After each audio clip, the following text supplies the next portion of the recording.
Listen, Durandal. All I'm saying is that I think it's a little weird that so many people consider Red Eyes to be Jonochi's main monster. Like, it doesn't even contribute to any of his major wins in Duelist Kingdom outside of Bandit Keith, and he loses it during Battle City, and all of his major connections to it are all from non-canon anime filler.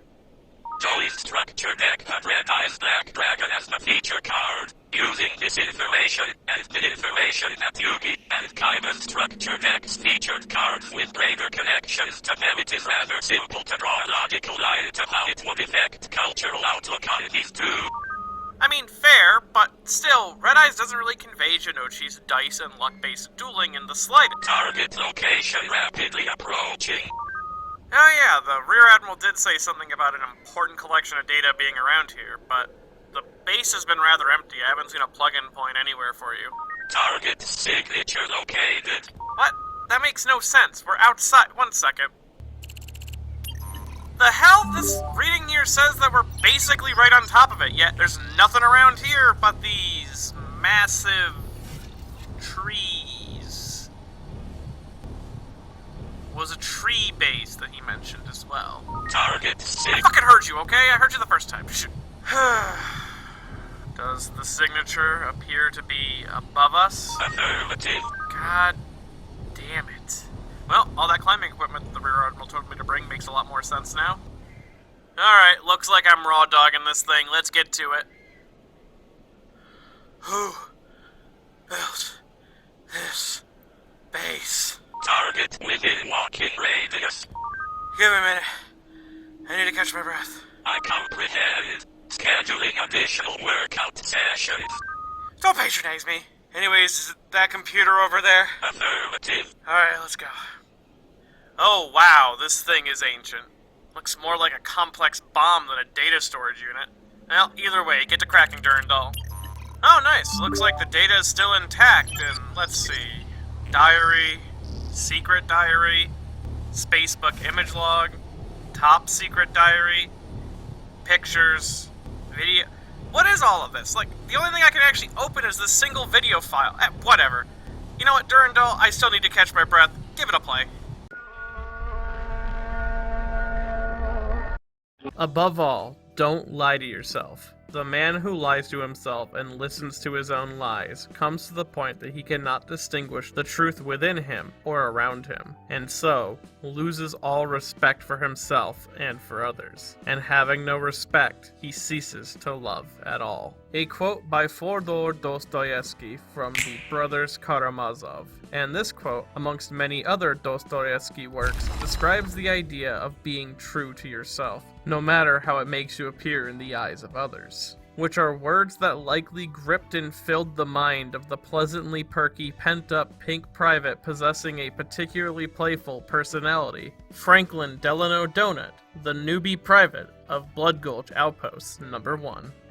Private Franklin Delano Donut is the verbose and whimsical newbie of the Red Team throughout the story of Red vs. Blue, who throughout many years of tossing, sticky situations, and his metrosexual antics, has cozied his way into the hearts of many. Though, while beloved, Donut still suffers from a on-again, off-again relationship with the main cast position during his run in the first 17 seasons, but in the case of the seasons where he is present, his actions are oftentimes the ones that shape the future of what the Reds and Blues will be up to. From him being the thrust that gets everything moving, to his climax leaving him as one of the most important characters in the entire series. But before we get too deeply into that, let's understand the meaning behind his name and design. Now, design-wise, Donut is actually rather vital to the existence of Red vs. Blue as a whole, being one of the original jokes that spawned the series into existence. As described in the Season 1 commentary, not only was the character of Caboose introduced into the series to run complementary to Donut's own existence, but Donut was one of the original characters who had a planned path from the start of the series, with the lightish red armor joke being one of the first jokes ever written for the series next to the conversation regarding the Puma. Jeff even stated in the same commentary that in early drafts of Red vs. Blue, the lightish red punchline for Donut was something they initially planned to be shown off during the finale of the series as a whole. Though before he became lightish red, he was just regular red, and it's because of his change from red to lightish red that Donut might be the reason why characters were given specific colors, or is at least the meta reason as to why color-based promotions exist in the universe of Red vs. Blue, as Donut's color change needed to be explained in-universe, because the meta reason was that the characters were given different colored armor so that the audiences could tie their voices better to said character, as due to the nature of machinima, everyone in Red vs. Blue looks the same, so unless someone had a distinct color, you couldn't really tell them apart in a group shot. Thus, the lore concept for the reason why characters had specific colored armor needed to exist in some way, with Griff even mentioning that everyone has a specialized armor color outside of newbies and officers, which then of course causes Donut to desire a new set of armor to help him stand out amongst the rest of the crew, which of course would be the setup to the punchline for the lightish red armor later on. Though the reason that Donut wasn't introduced in the lightish red armor to begin with, even though this was the main path for his character, was also due to a similar machinima restriction of Halo 1's engine, as due to the main game mode of Red vs. Blue being Capture the Flag, there is a hard set color rule which limits the amount of characters who can interact with certain objects like the flag. For instance, Caboose and Donut were in their standard issue reds and blues because this is the only way that these two characters could be around the flag for filming purposes. A similar restriction would also play a part in the future seasons, like in how both Caboose and Sarge were forced to be the only ones who could directly interact with Andy the Bomb later in the Halo 2 engine, though they did use some clever positioning to hide Andy when a non-standard color character would attempt to interact with him. But ultimately, Donut in his armored color not only helped Rooster Teeth figure out methods in which they can get around armor color restriction, but helped expand the lore of the universe in and of itself. Now, his name seems to be a double joke. Firstly, you have the full name of Franklin Delano Donut, which is a direct reference to the 32nd President of the United States, Franklin Delano Roosevelt, whose last name is swapped out for Donut, which was seemingly done just because donut is a funny word. But it also contained a double entendre when you take into account his military service, as he would be Private Donut, and a private donut can very easily refer to someone's butthole. What makes me believe this is the intention of his name is that double entendres would later become the centerpiece or basis of Donut's entire character following the events of Season 1. And while Bernie wanted to stray away from risky, crass, or offensive jokes with Donut, as he saw them as lowbrow and not worthy of making, Donut's characteristics were still played up and arguably Flanderized over the last 20 years. And this seems to have been done to counterbalance out Caboose's own increase in stupidity over the seasons. As they described in an interview, the more stupid Caboose got, the more pink Donut had to get. Though Donut has always been a bit eccentric even before his time in the box canyon of Blood Gulch. Though it may not appear on the surface, this is mainly due to his struggle to express himself back in his hometown of Leggett Plains, Iowa. But after joining the UNSC and settling into a base, he would let his true personality begin to take more shape, starting a ritual known as the Daily Wine and Cheese Hour, which he would perform no matter the situation, and because of this, ended up on the UNSC rejects list for performing the ritual during a field exercise. Because of this, he was sold off to Project Freelancer and became a simulation troop. Though he wasn't always meant to be stationed at Blood Gulch, at least not at the same outpost that Church was at, as he only ended up getting shipped off there after Captain Flowers tripped over a power cord, causing Vic to short circuit, which then changed the list of registered deployees for Blood Gulch from the reserve of Freelancer to that of more outlandish simulation troops. And after an accidental one-night stand with some aspirin, Donut was deployed alongside a walrus-shaped jeep to Blood Gulch Outpost Number 1. And after arriving, he was immediately subjected to a hazing ritual by Simmons and Griff, being asked to go to the store and get some headlight fluid and elbow grease, and with the scene following being what would define the basics of Donut's character for the rest of the series, really. From his simple-mindedness to his bad sense of direction, and possibly foreshadowing his good throwing arm. As while he knew elbow grease was fake, he doesn't realize that headlight fluid is fictitious as well, and while wandering the canyon, ends up lost and arriving at Blue Base, where, due to some shenanigans that occurred there right before he arrived, he was able to infiltrate their base and take their flag without much issue. This moment would be the first domino in a long series of events that would literally end up changing history, as stealing the flag would then lead to the death of the Alpha Church's main body, as well as bring Tex to Blood Gulch, where she would then slap a sticky grenade to the side of Donut's head disguised as a big blue spider. He would then return the favor to her not too long after, together, though the wound he suffered from this would get him shipped back to the closest medical center, and while away from active duty, Command would gift him with the lightish red armor that would go on to become iconic for him, paying off the punchline of someone wanting something only to receive an ironic version of that said desire that they're now stuck with. And while he does have his complaints for his said armor, and is always looking for a new set to change into, even starting an underground armor trading operation, he does see the upsides of it, with it even being described as rather roomy and comfortable, and being able to lighten the mood of anyone who wears it, including Church. This armor also helped Donut become a lot more comfortable with expressing himself, as during Season 2 and onward, he would end up talking more and more about his rituals and hobbies, and even overly explaining elements of his life to the rest of his team.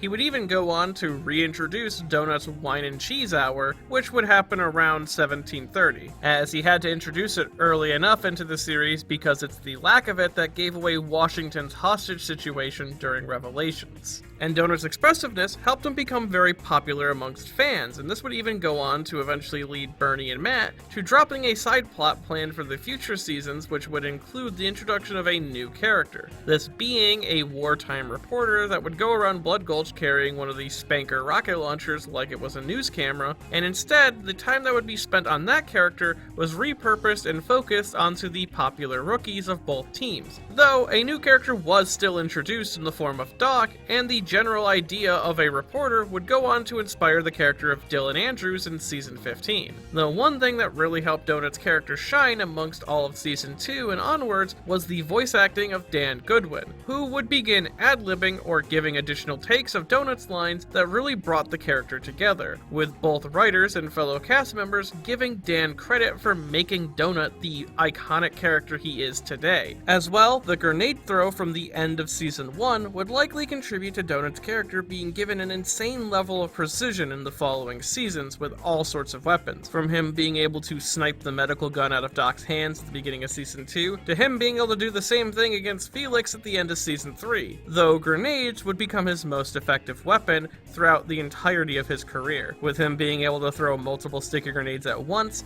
to Sarge even putting an emergency plan into place that took into account Donut's grenade throwing ability. And while those on the red team may treat Donut as a simple-minded or stupid person, is he the stupid mean one, the stupid annoying one, or the stupid one? Stupid. he's actually rather intelligent, being the only one to ask why they don't just end up shooting the people that they're spying on with the sniper rifle, to also being able to cast a suspicion of doubt over if Vic is telling the truth or not when he learns that he's using the name Vic Jr. to maintain the future timeline of their simulation, as Donut's personable attitude and willingness to learn more about others leads him to being the only person to remember that Vic claimed to have gotten a vasectomy, so a Vic Jr. should be impossible. Now, outside of being aware of personal situations, Donut is also pretty deceptively perceptive, from being able to see minor movements from far distances like when he noticed that Blue Team's tank was moving before anyone else did, to him being able to calculate out the distance and time in his head of a grenade that he threw so that he could have it travel through time and play into his fight with Doc. He's also the only one to really figure out Krovos' true identity and saw right through the illusions of the labyrinth, though I am getting a little ahead of myself here. As to say that Donut is also very simple would be underselling it a bit. He is rather gullible due to his own general good-natured state of mind, as he believes just about anything he is told with confidence, like how when Sarge says that a spoonful of dirt tastes like chocolate, or when Caboose says that they'll be having a sleepover when he gets captured and possessed by Church. He is also fiercely loyal to his orders and has trouble finding sort of loopholes in their logic, like when he denies Simmons access to Red Base when Simmons joined the Blue Team because he was told to never let a Blue inside. Though, he also didn't recognize Simmons' voice either, but they don't really interact all that often, surprisingly enough, so he may just not remember his voice. Or maybe Donut is a more visual learner. But he is also a proponent of fair trade, as when Church releases him alongside all the other captured Reds, he asks Church if he wanted anything in return for their defeat, because that's just how surrenders work for him. Though his most impressive talent, demonstrated all throughout Blood Gulch, was his uncharacteristic knack for sneaking and infiltrating bases, as not only did he end up inside the enemy base twice, but he was also able to steal Omega's ghost, or motorcycle, and run down a Lopez clone, as well as a few other unnamed pedestrians that they never really go into. He also has a great mind for geography, which is rather funny given his bad sense of direction, as as Donut was able to memorize the locations of all the peninsulas in the underground cavern. And because of these demonstrated talents, Donut was later promoted to a special infiltration unit specializing in backdoor entrances, following the Blood Gulch Chronicles, which is a promotion so stealthy that it's never been officially seen in an episode, being specifically revealed in deleted scenes and DVD Easter eggs for seasons 6 and 7. I told you already. I was an infiltration specialist.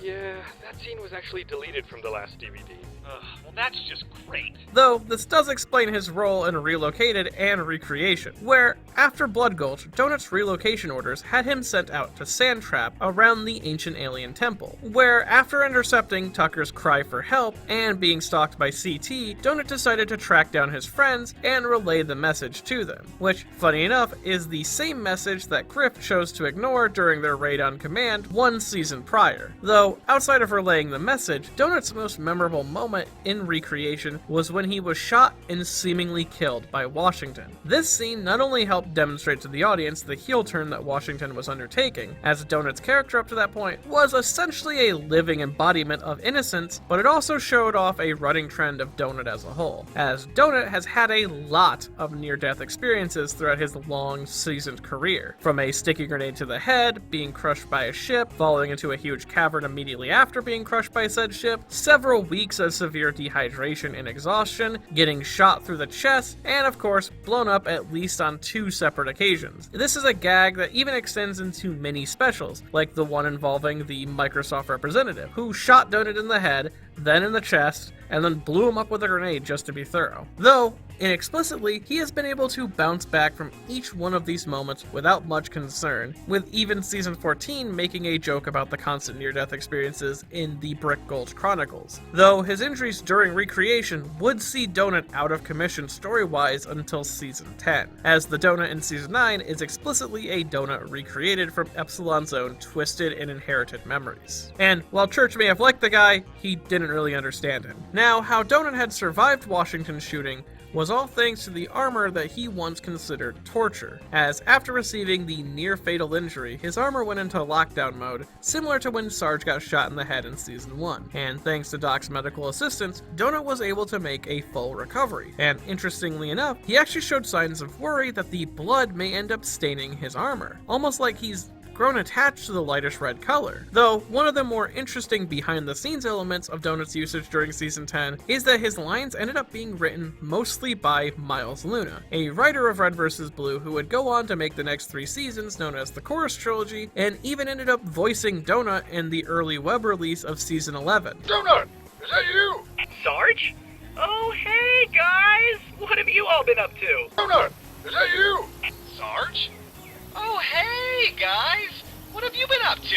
And would even go on to voice Cronut, the Blues and Reds mirror version of the character in Season 15. Though, unfortunately for Donut, he wouldn't end up being too relevant in the seasons to come, being mostly a gag character throughout all of Chorus, and this sadly remains true for a majority of Season 15, as he wasn't on the ship that initially crashed, and most of his scenes have him take the background role, with anything that focuses on him ending up usually being a gag about his bare minimum understanding of Spanish, often being used to either misunderstand Lopez, or only understand characters when they aren't being serious or being specifically insulting to themselves. Which, in all honesty, is par for the course according to his friends, as oftentimes Donut is considered to be a joke or a lesser in some way, just because of how he presents himself and how he acts. Though, during the end of Season 15, Loco's time machine malfunctions and a bolt of time strikes Donut in a scene that seems initially to be a one-off gag, but in reality is the first step in a long, convoluted ploy crafted up by a god of time in order to free themselves from an eternal prison. As it is this little spark of time that Donut was struck with that caused him to experience his first true death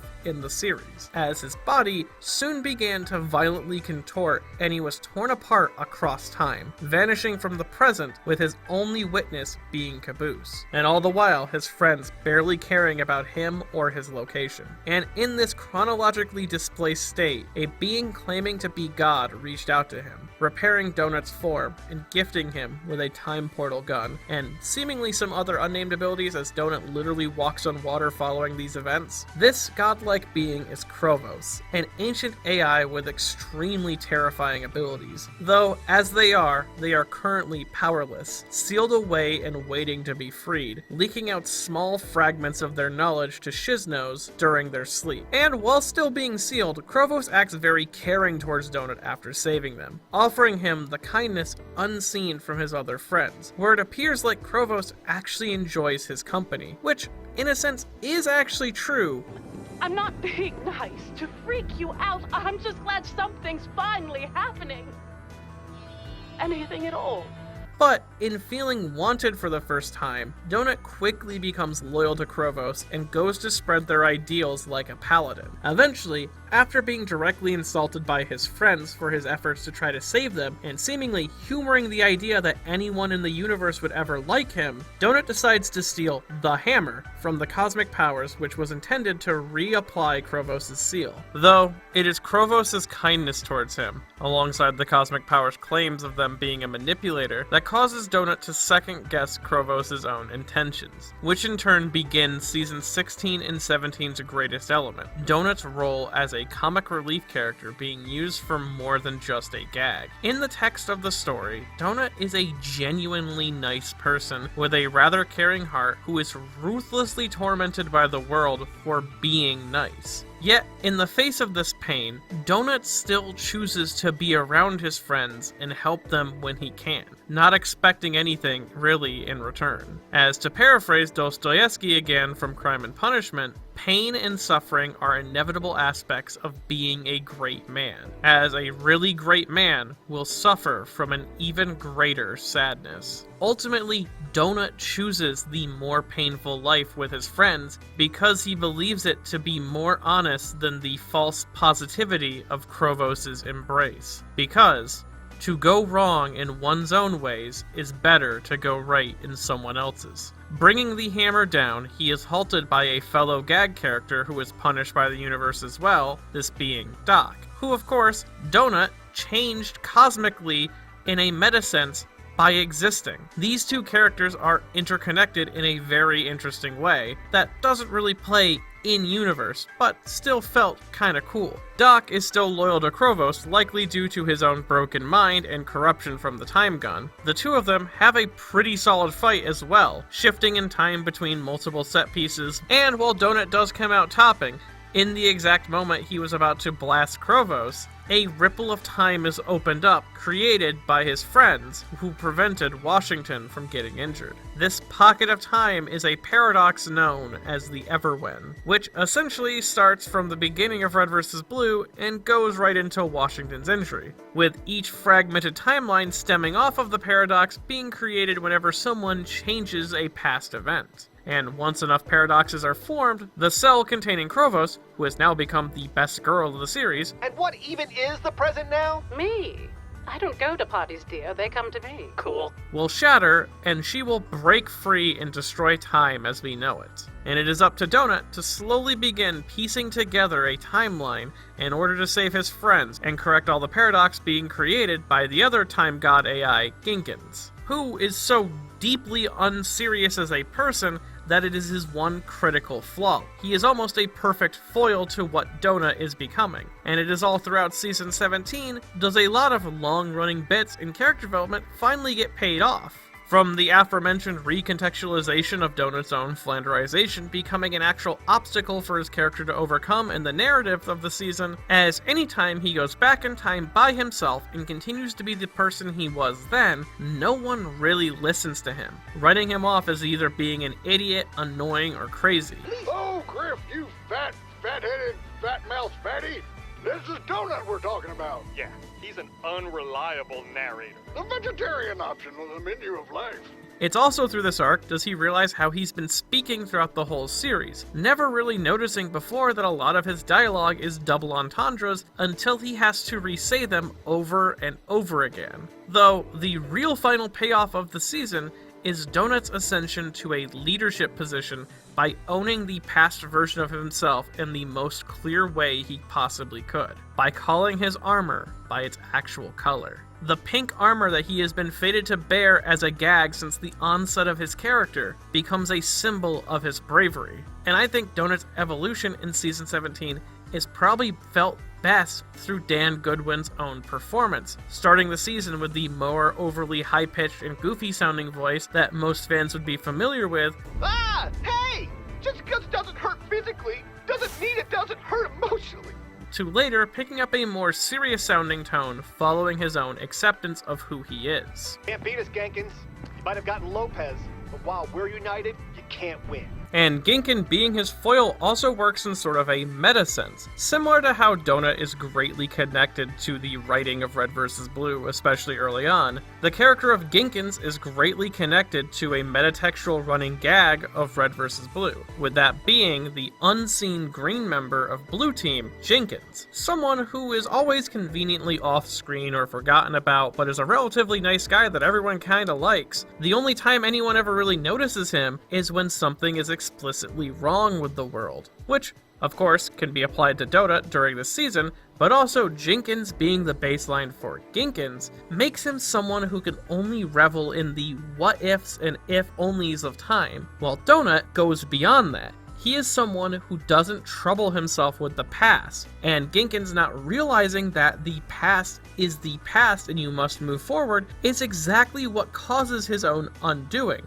or I guess redoing in that sense, as Ginkins becomes Krovos. Donut truly embodies the idea of taking pride in who you are now. As his favorite Russian novelist would put it, man is a mystery. It needs to be unraveled, and if you spend your whole life unraveling it, you can't say that you've wasted your time. Donut spends most of the end of his career unraveling and facing his own past self, and even through the pain, shame, and suffering that he endures, as well as the many gunshot wounds, he chooses to embrace the past while not letting it shackle him for who he could become in the future. Because you can't always wrap yourself in the past, as it's not healthy to wish about what you could have done. Instead, when you look back at the past and your previous self, ask how far you've come since then, and what's truly important to you now. And it is his role as essentially the lead or focus of the Shisno Paradox and Singularity that helps define Donut as something so much more than the joke that he was created to be. And it's because of this, he is next to Washington and Tucker as my third favorite character in the entirety of Red vs. Blue. As not only does he have some of my favorite lines from when he was just a gag, but his journey and story is truly fantastic. Seeing someone overcome their own Flanderization after 20 years worth of writing is just... it's kind of heartwarming, though it is entirely based on those last two seasons, and the series may be seeking to replace those seasons with a different, more true reality, as during the writing and recording of this video, Season 19 has yet to be released, and it's very possible that this video and Season 19 will air around the same time. Even if that is the case, and Donut returns to being nothing more than just a gag, as Season 19 might seem to be implying that it will happen, I'm just happy that we got a story like Season 16 and 17 in the first place. And I hope that people still enjoy it in the future, no matter its status in canon. As well, I hope you enjoyed this video, as I tried to put into words what makes Donut great to me, and I may have overanalyzed a little bit. It's mainly because I can't really give you the experience of watching his growth in person. All I can really say is, please check out those first 17 seasons of Red vs. Blue yourself, while you still can, as time is an ever-moving cycle, and we don't know what we'll lose in that motion. And if you enjoyed this video and want to see more videos like it in the future, I have a Patreon at patreon.com/MennyNotTheBadGuy. Every little bit helps keep this channel flowing as smoothly as it does, and the ending bit of recommending something that's not Shimonetta is a... Huh. Who could have thought the Rear Admiral would be so inspiring? Or die that many times? Though, this guy was totally off the mark on the release date of Season 19. In fact, if I was him, I'd probably include an entire section at the end of this video that lampshades the fact that literally the day after he finished recording that they would release the actual release date. What an idiot. Anyways, Oh, hey, actually, there's another file. Let's check it out. It's, fan fiction. Durandal, crack that one open.